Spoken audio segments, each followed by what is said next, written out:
आज हम लोग क्लास 9th के केमिस्ट्री का एक चैप्टर पढ़ने जा रहे हैं। फर्स्ट चैप्टर वो है मैटर इन आवर सराउंडिंग। क्या पढ़ने जा रहे हैं हम लोग? Matter in our surrounding. ठीक है, ये जितने भी बोर्ड पे लिखा you just write in your copy. और मैंने यहाँ आपको सिखाया है कि आप बुक को कैसे पढ़ेंगे। हमने यहाँ पर इसलिए इस बार सिर्फ रेफरेंस लिया है NCERT का।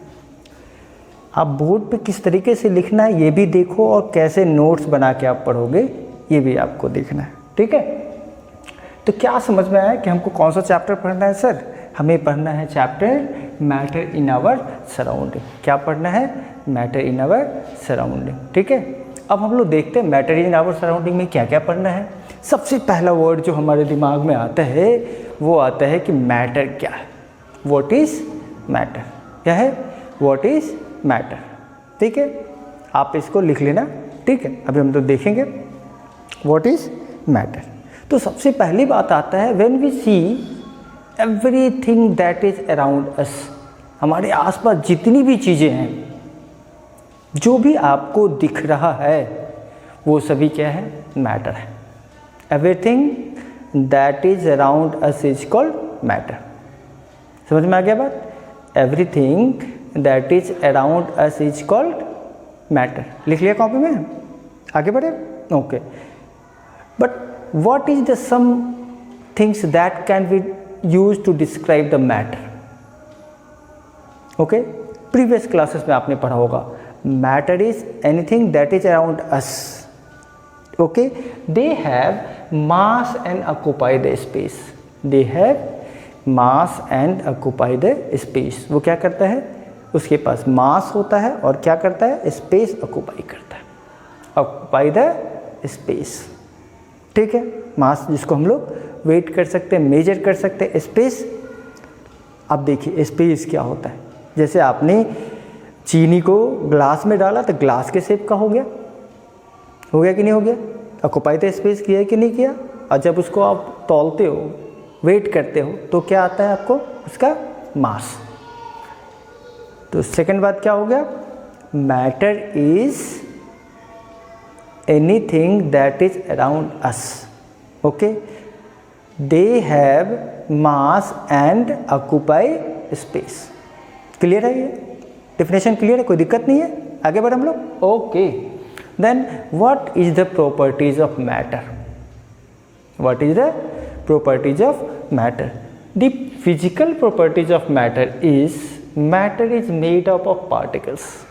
पहले याद रखना है, फिजिकल प्रॉपर्टीज दो है उसके पास। पहला, matter is made up of particles and particles of matter are very small, even can not visible to our naked eyes. It can be visible with the help of microscope, powerful microscope, electron microscope. जो हमारे पास microscope powerful होता है, जो छोटी चीज़ों को enlarge करके image बनाता है, उससे आप देख सकते हैं। ठीक है, आगे बढ़े। क्या बात समझ में? There are two properties, physical properties. पहला, matter is made up of particles. Okay, matter is made up of particles. अब ये पार्टिकल्स कितने बोला था, ये आपको आगे चैप्टर में पढ़ना है। थर्ड चैप्टर में, केमिस्ट्री के थर्ड चैप्टर में पढ़ना है, एटम एंड मॉलिक्यूल्स। वहाँ हम लोग देखेंगे। अभी हमने बताया कि matter is made up of particles. Simple मैं बता दूं, अगर आप चॉक लेते हो और उसको आप स्ट्रक करते हो, तोड़ते हो, तो आपके हाथों में जो फाइन पार्ट चीज़ आ जाता है, something that is stick to your hand is particles. ठीक है, अब हमको चेक करना है how can we find there is a particle in the matter. Okay, एक एक्सपेरिमेंट करते हैं हम लोग। हमने कितना आसानी से लिखा, इसको कैसे रिकॉल करेंगे आप? We will take the water in a beaker. We will take water in a beaker and add some pinch of salt into it. Some pinch of salt into it. जो ही आप उसमें सॉल्ट डालते हो, पहले आपको salt दिखता है। क्या होता है? सॉल्ट दिखता है। इसका मतलब वो जो छोटे छोटे हैं, है ना, something together that make the lump of salt, that is the particles. When we add salt into the water, first time we see there is salt into the water, but after some time salt disappear. भाई ये salt गया कहाँ? Salt गया कहाँ? क्या salt डालने से जो लेवल ऑफ वाटर था वो राइज हुआ क्या? नहीं, लेवल ऑफ वाटर राइज नहीं होता है। क्या होता है? Level of water does not rises. इसका मतलब है कि जब हमने साल्ट पानी में मिलाया, पहले जो साल्ट दिखा वो आइडेंटिटी है, this shows there is a particles of salt present in water, and after some time either way stir the water, salt disappear। कहाँ गया वो साल्ट का पार्टिकल? गया कहाँ भाई? वो साल्ट का पार्टिकल वाटर के पार्टिकल्स के बीच में जो गैप है उसके अंदर जम गया। When we add the salt, at first salt is visible. This gives us the idea matter is made up of particles, but after some time the particles of salt get dissolved into the space between the particles of water। इसका मतलब अगर particles किसी का है तो उसके बीच में या तो स्पेस कम रहेगा या तो ज़्यादा रहेगा। फर्दर हम लोग देखेंगे उसके बारे में। How can we identify whether matter is made of a particle? You just put either the salt or the sugar into the water. Okay, the identity of the salt is observed firstly, but after some time the salt disappear. It means there is a particles of salt inside the water because you are adding salt into the water। ठीक है, आपने add किया salt का, इसका मतलब salt तो था लेकिन अब साल्ट नहीं है। कहाँ गया भाई? वाटर का लेवल राइज भी नहीं हो रहा है। इसका मतलब वो salt get between the particles of water. Salt कहाँ चला गया? वो जो पानी के पार्टिकल्स है उसके अंदर चला गया। एक्सपेरिमेंट समझ में आ गया? अब देखना है कि पार्टिकल का साइज कितना बड़ा होता है। पार्टिकल्स का साइज बहुत छोटा होता है। इससे सेकेंड प्रॉपर्टी क्या है कि particles of matter are very small, can not be visible to our eyes. Experiment, भाई बताओ एक्सपेरिमेंट कैसे करेंगे, कैसे पता करेंगे बहुत छोटा है? चलिए देखते हैं कैसे करना है। भाई आपके पास इसके लिए चाहिए बीकर। उस बीकर में 3 या 4 बीकर ले लो। 4 बीकर हमने ले लिया। 4 बीकर में 100 ml वाटर डाल दिया। क्या कर दिया हमने? 4 बीकर में 100 ml वाटर डाल दिया। और पहले बीकर में हमने 10 ml लगभग क्या डाला? KMnO4, potassium permanganate, pink colour का होता है। पोटाशियम परमैंगनेट लेबोरेटरी में जाओगे पिंक कलर का मिल जाएगा। ठीक है, थोड़ा सा क्या, अगर वो नहीं मिले कोई बात नहीं है, डिटॉल है, वो नहीं मिले, याद होगा उजाला जो आप कपड़े में डालते हो, सफ़ेद कपड़े में, है ना, नील जिसको बोलते हैं, वो डाल दो। तो हमने यहाँ पे 10 ml थोड़ा सा क्या डाला भाई? पोटाशियम परमैंगनेट हमने पहले बीकर में मिलाया। कौन से बीकर में मिलाया? पहले बीकर में हमने मिला दिया। क्या कलर दिखा? बिल्कुल दिखा। जो है हम मिलाते हैं वो कलर दिखता है, पिंक कलर दिखा। कंफर्म हो गया भाई, ये पिंक कलर दिखा क्योंकि जो KMnO4 का पार्टिकल्स तो पहले से पता है, gate into the space of the water particles. ठीक है, अब अपने को क्या करना है? मेजरिंग ग्लास लेना है। ठीक है, क्या लेना है? मेजरिंग ग्लास लेना है। और पहले वाले बीकर जिसमें आपने KMnO4 मिलाया है उसमें से 10 ml लेके सेकंड वाले बीकर में मिलाना है जिसमें केवल वाटर हो। मिलाओ, क्या लगेगा आपको? जितना कलर पहले बीकर में था उससे थोड़ा कम कलर होगा, लेकिन कलर तो दिखेगा। जब तक दिखता रहे समझो खुशी की बात है। पार्टिकल्स दिख रहा है कलर का, वाटर का तो पार्टिकल है ही। ठीक है, अब क्या करना है? सेकेंड बीकर में से फिर से 10 ml सॉल्यूशन निकालना है और थर्ड बीकर में डालना है। थोड़ा सा आपको लगेगा पहले जैसा कलर नहीं है। कैसे रहेगा भाई? क्योंकि जो पार्टिकल्स जो है वो कम होते जा रहे हैं। पहले वाले में जितना डाला उसमें से 10% ही लिया हमने, फिर उसमें से जो बता था उसमें 10%, तो 10 का 10% मान के चलो 10 ग्राम, फिर 10 ग्राम से दूसरा डाला था 1 ग्राम। सेम आपको फिर थर्ड में डालना है और फोर्थ में डालना है। In fourth beaker you can not observe there is a colour change, very slightly change in the color. Either you cannot observe the change in the color. Why can't observe the change in the color? Because the size of particles of KMnO4 in fourth beaker become very less. ये तो समझ में आ गया? दिखा नहीं भाई, नहीं दिखा मतलब साइज बहुत ही छोटा होता है। ठीक है, अब लोग बोले भाई हमको दिख नहीं रहा है, हम तुम्हारी बात पे बिलीव नहीं करेंगे, सूंघ के देखो, कोई बात नहीं। डिटॉल का स्मेल आपको पता है। आप सेम फिर से बीकर लो भाई, 4 बीकर। पहले बीकर में आपको क्या करना है, थोड़ा सा लगभग 2 ml डिटॉल डाल देना है। फिर पहले वाले में से 10 ml लेके सेकंड वाले में, सेकंड वाले से फिर थर्ड वाले में, थर्ड वाले से फिर फोर्थ वाले में, फोर्थ वाले में आपको स्मेल आएगा। The presence of smell in the fourth beaker gives us the idea that there is a very small size of the particles. Confirm हो गया?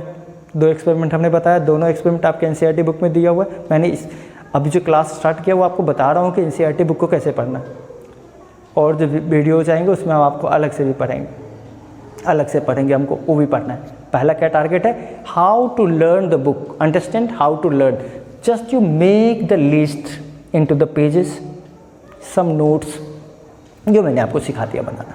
पता चल गया size of particle is very small. Okay, identify हो गया, physical properties हमने देख लिया, पार्टिकल का साइज बहुत छोटा होता है ये भी पता चल गया, और मैटर पार्टिकल्स का बना होता है ये भी पता चल गया। अब उस पार्टिकल्स के बारे में ढूंढो, पता करो भैया वो पार्टिकल्स के बारे में, क्या पार्टिकल्स के पास भी कुछ अपना नेचर है क्या? बिल्कुल है। क्या उसका कुछ कैरेक्टरिस्टिक है? बिल्कुल है। ये तो बहुत स्मॉल था, हमने देख लिया था। किसका बना हुआ है? पार्टिकल्स का बना हुआ था, ये भी हमने देख लिया। अब हमको देखना क्या है? कैरेक्टरिस्टिक्स।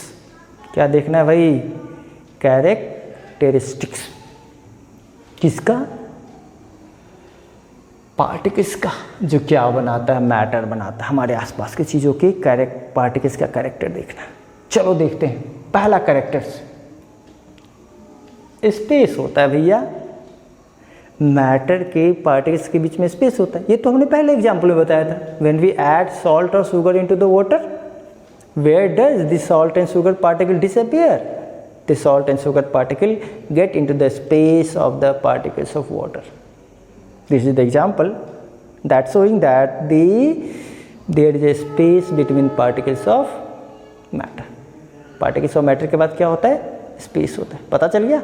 चलो भाई थोड़ा और काम करते हैं।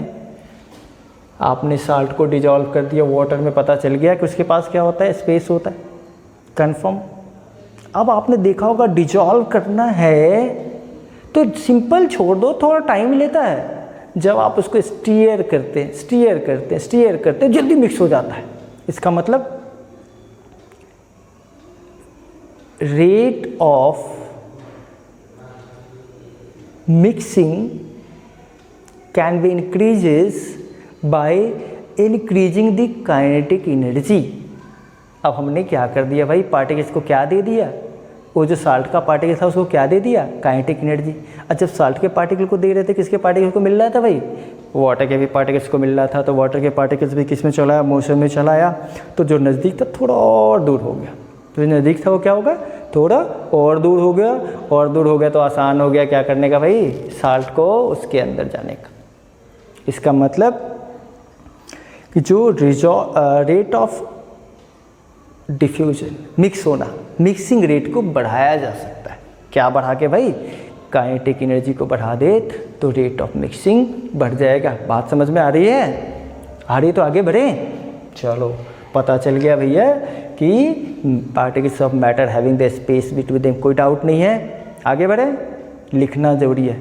All things that is written in the board must be written in your copy. अगर आप वीडियो देख रहे हो, पॉज करो, स्क्रीनशॉट लो, जो भी मर्जी हो। थोड़ा मैं रुक जाता हूँ, स्क्रीनशॉट फिर भी ले लो। स्क्रीनशॉट लेने के बाद फिर आगे का काम करें। चलो स्क्रीनशॉट ले लिया होगा, आगे चलते हैं। अब सेकेंड प्रॉपर्टीज पढ़ते हैं। Second properties of the particles of matter is continuous motion. Particle हमेशा मोशन में रहता है, हमें दिखता नहीं है। अगर दिखता नहीं है, मोशन में है, क्योंकि बहुत छोटा साइज का होता है। तो दोस्त बोलता है भाई तुम हमको समझाओ, हमें समझा के बताओ कि वो मोशन में है, कैसे पता चलेगा। बिल्कुल, चलिए कुछ एग्जांपल लेते हैं हम। आपके यहाँ अच्छे खाने का स्मेल आता है जब पड़ोसी के यहाँ खाना बनता है, या आपके किचन में जब मम्मी खाना बनाती है, तो वो जो फूड का स्मेल होता है वो आप तक पहुँचता है। ठीक है, पहुँचता है ना। लेकिन ये जिस समय खाना बनता है उस समय ज़्यादा स्मेल मिलता है, दोपहर में कम मिलता है जिस समय खाना नहीं बनता, क्योंकि जो ही फूड क्या हो जाता है, ठंडा हो जाता है, आपको खाना मिलना, खाने का स्मेल आना बंद हो जाता है। इसका मतलब क्या हुआ, हॉट फूड का जो पार्टिकल्स था उसके पास काइनेटिक एनर्जी ज़्यादा था और मूव ज़्यादा किया। अब कोल्ड फूड में काइनेटिक एनर्जी क्या होता है, कम होता है। क्वेश्चन आता है, why we only have the smell of the hot food not the cold food. Simple answer, ठीक है। The particles of hot food having more kinetic energy than the cold food. भाई काइनेटिक एनर्जी तो है, always motion में है, लेकिन चूंकि हम गर्म कर रहे होते हैं तो हीट करने के कारण उसके पास काइनेटिक एनर्जी बढ़ जाता है। समझ में आ गया आंसर। यही कोई पूछता है, why the smell of burning incense stick. Incense stick का जो स्मेल होता है, अगरबत्ती का स्मेल आप तक कैसे पहुंचता है, कपूर का स्मेल कैसे पहुंच जाता है। इसका मतलब होता है कि the particles of burning incense stick are always in motion. Okay, then they mix up into the air in our surrounding. हमारे आसपास के सराउंडिंग में वो क्या हो जाता है, एयर भी क्या है, मैटर है, तो एयर के बीच में क्या हो जाता है, मिक्स हो जाता है। डिफ्यूजन बोलते हैं उसको, क्या बोलते हैं, डिफ्यूज हो जाना, यानी कि मिक्स हो जाना। अब मिक्स होकर मोशन में कारण, चूँकि इसकी काइनेटिक एनर्जी है, इसलिए वो क्या करता है, प्लेस चेंज करता है और किसी भी कॉर्नर से आप तक पहुँच जाता है। आंसर समझ में आ गया। Why smell reaches to us, because particle. अब देख लो यहाँ पे स्मेल, जब हॉट फूड की बात करेंगे, किसी के स्मेल की बात करेंगे, स्मेल ऑफ हॉट फूड, ये मैटर है, but simple smell is not the matter. ठीक है, अगर मैं बात करूँ कि आप फील करते हो पेन, क्या ये मैटर है, नहीं, ये मैटर नहीं है।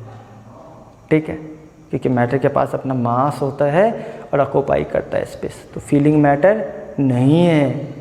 जनरली सिंपल स्मेल मैटर नहीं है, but smell of perfume is matter, क्योंकि यहाँ परफ्यूम की बात की जा रही है, कंफ्यूज नहीं होना।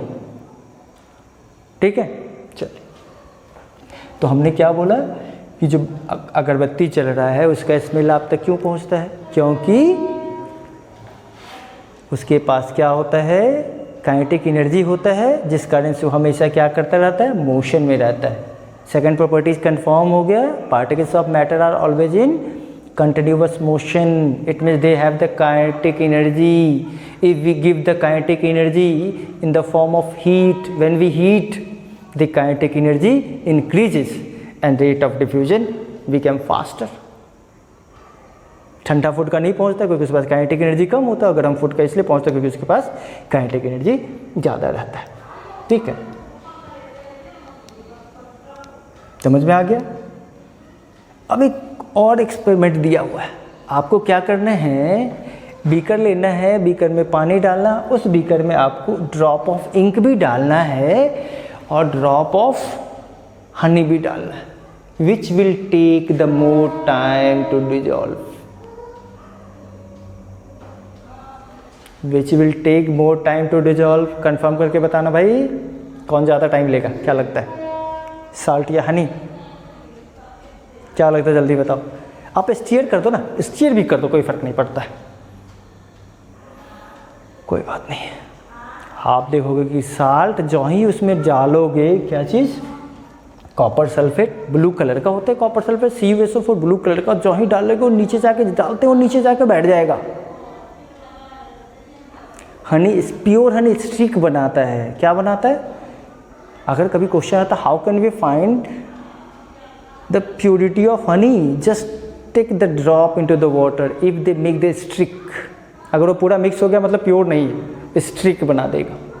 इसका मतलब भाई मोशन, गैस में काइनेटिक, गैस के पार्टिकल्स का काइनेटिक एनर्जी ज़्यादा होता है in the comparison of solid and liquid. Solid का तो और कम होता है, सबसे कम सॉलिड का होता है काइनेटिक एनर्जी, इसलिए वो खुद अपना शेप चेंज नहीं करता है। लिक्विड के पास थोड़ा ज़्यादा होता है kinetic energy in the comparison of the gases. Confirm हो रही बात? समझ में आ रहा होगा? अगर आप ड्रॉप ऑफ इंक डालते हो और हनी डालते हो तो क्या होगा भाई, हनी लेयर बना लेता है, आसानी से नहीं करता है। इसका मतलब है कि अलग अलग पार्टिकल्स के बीच में, अलग अलग मैटर के पार्टिकल्स का काइनेटिक एनर्जी अलग अलग होता है। सॉलिड के पार्टिकल्स के पास सबसे कम, लिक्विड के पास उससे ज़्यादा, और गैस के पार्टिकल तो फ्री बिंदास होता है एक जगह से दूसरी जगह जाने के लिए। समझ में आ रहा है? मज़ा आ रहा है? आगे बढ़े हम लोग। थर्ड प्रॉपर्टीज़ पढ़ते हैं पार्टिकल्स ऑफ मैटर का। अट्रैक्ट करता है भाई, क्या करता है? Attract each other. Particles of matter attract each other. कैसे पता चलेगा? नहाने तो क्या होगा बाथरूम में, ठीक है, नल से पानी भी निकल रहा होगा, बार बार आप पानी को काटने की कोशिश करते, you are trying to cut the stream of water with your finger. क्या आप सक्सेस हुए? नहीं हुए। क्यों नहीं सक्सेस हुए? क्योंकि जो वाटर के पार्टिकल्स से वो आपस में एक दूसरे को क्या करते हैं? अट्रैक्ट करते हैं। क्या करते हैं? अट्रैक्ट करते हैं। फिर वही बात भाई, हमारे पास अलग अलग टाइप के मैटर हैं तो उसके पार्टिकल्स भी अलग अलग होंगे। तो सॉलिड के पार्टिकल्स के पास फोर्स ऑफ अट्रैक्शन ज़्यादा होता है, उसको बोलते हैं मॉलिक्यूलर फोर्स ऑफ अट्रैक्शन ज़्यादा होता है। लिक्विड में उससे कम होता है, गैस में सबसे कम होता है, या तो नहीं होता, बिंदास होता बंदा फ्री फंड घूमने के लिए। ये कंफर्म हो गया कि वो आपस में क्या करता है? अट्रैक्ट करता है। एक तो एग्जांपल मैंने दिया, अगर क्वेश्चन आता है why we are able to cut the water, we are able to cut the water with your finger, cut the water with your finger because there is a space between them. पहला question का answer. Second, why we can not cut the stream of water. Water से दो question है भैया, water में अपना हाथ क्यों चला पाते हैं? क्योंकि उसके बीच में स्पेस होता है, फिर से वो ज्वाइन हो जाता है, कट नहीं पाता है। क्यों? हाथ तो चला पाते, कट नहीं पाता है, क्योंकि उसके बीच में क्या होता है? फोर्स ऑफ अट्रैक्शन होता है। ठीक है, अब जरा देख लो, हैमर ले लो, तोड़ने वाला हथौड़ा, ठीक है, लोहा का कील भी ले लो भाई, और लिखने वाला चौक भी ले लो, ठीक है, अब मिटाने वाला रबड़ भी ले लो। कील ले लिया, चौक ले लिया, रबड़ ले लिया, एक एक हथौड़ा मारो दोनों पे, सब पे, ठक ठक ठक। क्या लगता है कौन पहले टूटा? तीनों सॉलिड है, तीनों सॉलिड है, कन्फर्म रखना भैया। कील को सबको पता है, चौक भी पता है, रबड़ में कन्फ्यूजन होगा, वो एक्सपेंड होता है इसलिए क्या? नहीं, बात करेंगे हम लोग आगे। रबड़ भी सॉलिड है, ठीक है। इन सब का शेप आप आसानी से क्यों नहीं चेंज कर पा रहे हो भाई? क्योंकि उसके पार्टिकल्स आपस में क्या करते हैं? अट्रैक्ट कर रहे होते। समझ में आ रहा है चैप्टर? दो टॉपिक समझ में आ गया। पहला, व्हाट इज मैटर, ठीक है, what is the properties of matter, physical properties of matter, and what are the properties of the matter. Matter के कौन कौन सा कैरेक्टरिस्टिक है, हमने आपको एक्टिविटी भी बताई। ओके, हमें लगता है आपको ये समझ में आ गया होगा, समझ में आ गया होगा, ठीक है। तो क्या करना है भाई, सबसे लास्ट में हम सब लोग क्या करते हैं, ये जो नीचे आप जहाँ यूट्यूब देख रहे होंगे ना, दिख रहा है, देख रहे हैं, अच्छा लगा आके, वहाँ पे एक सब्सक्राइब का है रेड कलर का, खटाक से उसको दबा देना। उसके बगल में क्या होगा, घंटी बना है, उसको भी बजा दो, खुद भी बजा दो, दोस्तों से भी बजवा दो। लाइक करो, सब्सक्राइब करो। अगर प्रॉब्लम आता है इसमें, just make something in your in the comment box में लिखो बिंदास। अच्छा लगे तो भी लिखो, बुरा लगे तब भी लिखो। मैं भी अपने आप को ग्रोन अप कर रहा हूँ आपको पढ़ाने के लिए। आप ग्रोन अप करो मेरी पढ़ाई लेके। मैं भी बढ़ रहा हूँ, आपको भी बढ़ाने की कोशिश कर रहा हूँ। स्क्रीनशॉट लेना मत भूलना। एक बार फिर से बोल रहा हूँ, bye, thank you, be happy, stay home. और पढ़ाई रुकेगी नहीं। लॉकडाउन में पढ़ाई को रोकना नहीं है। आप मेरे सामने नहीं आते कोई फ़र्क नहीं पड़ता, मुझे रहा नहीं जाता, इसलिए इसकी थोड़ी बात कर रहे हैं। अब तो लग रहा है कि आप हमारे सामने हैं, मैं आपको अपने सामने ही समझ के पढ़ा रहा हूँ। अगर कुछ गड़बड़ नज़र आए, कोई डाउट नज़र आए, कुछ गलत हो जाता हो, कोई बात नहीं, लिख देना नीचे, बुरा नहीं लगेगा, ठीक है। लिख देंगे कमेंट में, मिल जाएगा comment. Okay, bye, thank you.